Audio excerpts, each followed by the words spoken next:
long day of working today. Not really. I worked on the haunted house all day, but someone sent this article to me, right?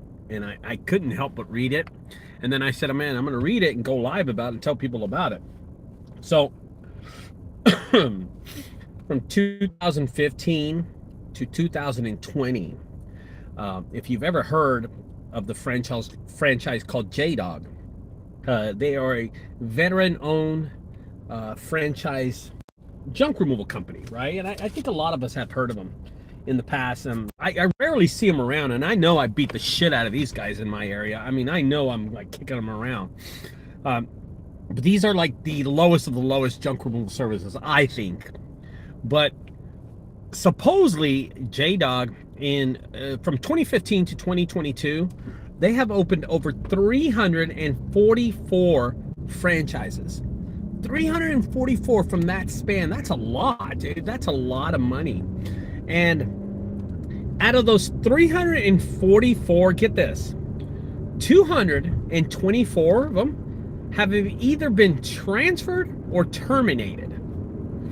If they've been transferred, that means that either they didn't pay J-Dog, the franchisee, they didn't pay the owner, and J-Dog, the big dogs, decided to terminate them. So it's either terminated or transferred. And I know a local guy that got transferred his, and all I can tell you is that if you sell a J-Dog franchise, you're not making any money. If you transfer a J-Dog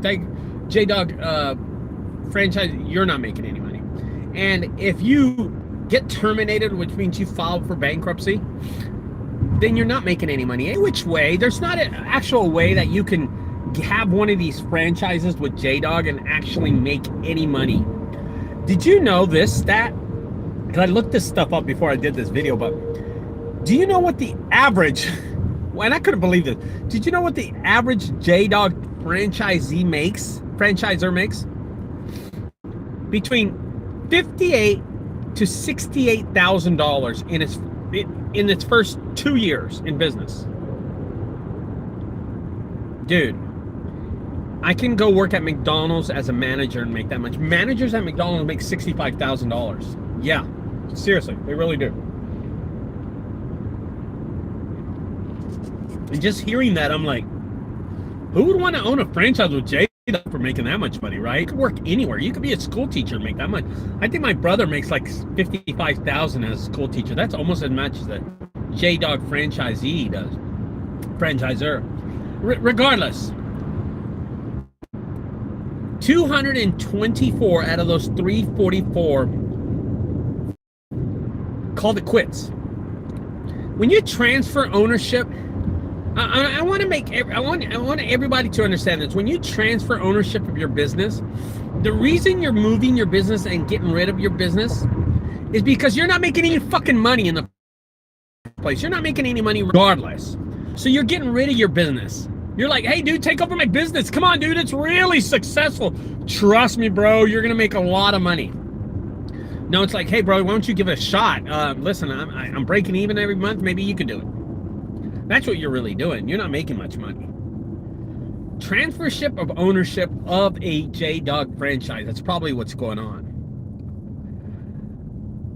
You know, having these franchises and paying those big old fees. So I was looking up how much it costs to have a J-Dog franchise.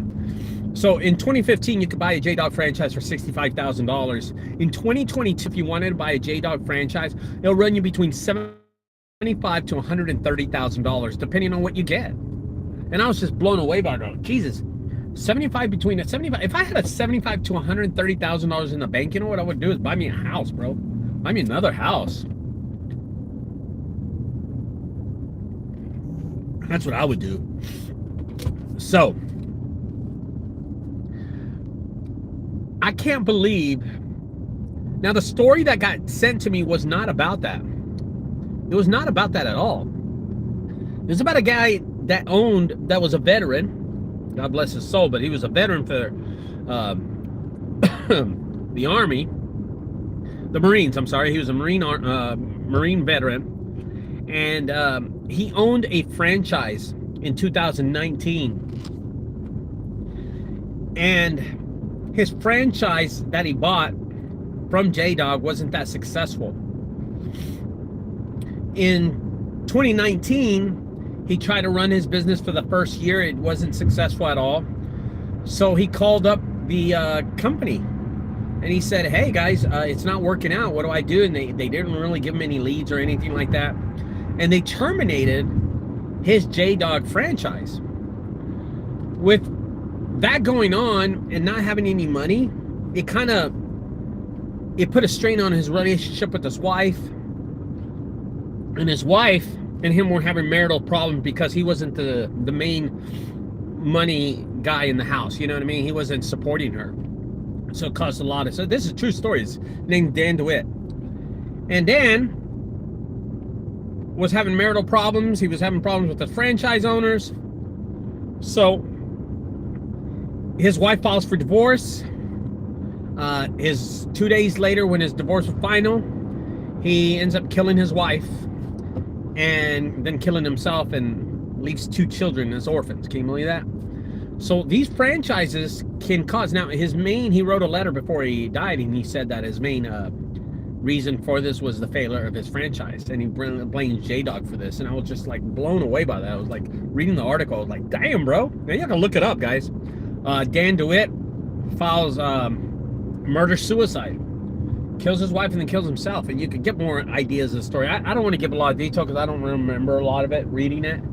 But I was just thinking about what a bad franchise owner has to do. Because, you know, I have 9 locations across the U.S. And I'm like, I'm concentrating on my haunted house. And I'm not really doing much right now. But as a franchise owner, what are you doing that's so bad that you have to terminate because they're not paying?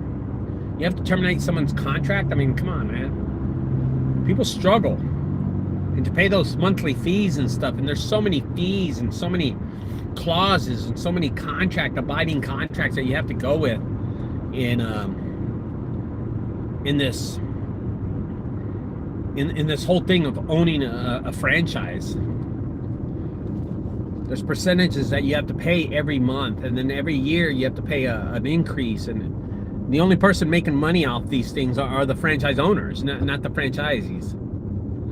Regardless of the fact, it can cause so much stress on a relationship, so much stress on a marriage, so much stress on your personal life that you have to kill yourself. That's pretty bad. But with that said, I want to be sure that y'all realize that owning a franchise is not the easiest thing, and they're expensive as hell. They're expensive. I think a lot of people take in consideration the hands-off approach that when a franchise is handed over to you, what they do. But it's not hands-off. I mean, there's a lot of work you have to put into it. But going from 2015 to 2022, 344 of them opened up. 344 of these franchises opened up. And out of those, 224, not even half of them are still in business. That's got to show you something. That's got to tell you something. That's got to tell you something. That's got to tell you something that's not right. And being a veteran, I mean, you get money from the Army, you get out of the Army, and the government, they're paying you money monthly, and then you get out, you get this lump sum, and then you invest it, because you don't know nothing about being in business, man. You've been in you've been in Afghanistan, or you've been in Kuwait, or whatever you've been doing. You don't know nothing. All you know is that the government writes you the big old check for serving their country, and then all of a sudden you get this money, you're like, holy cow, I'll invest in this.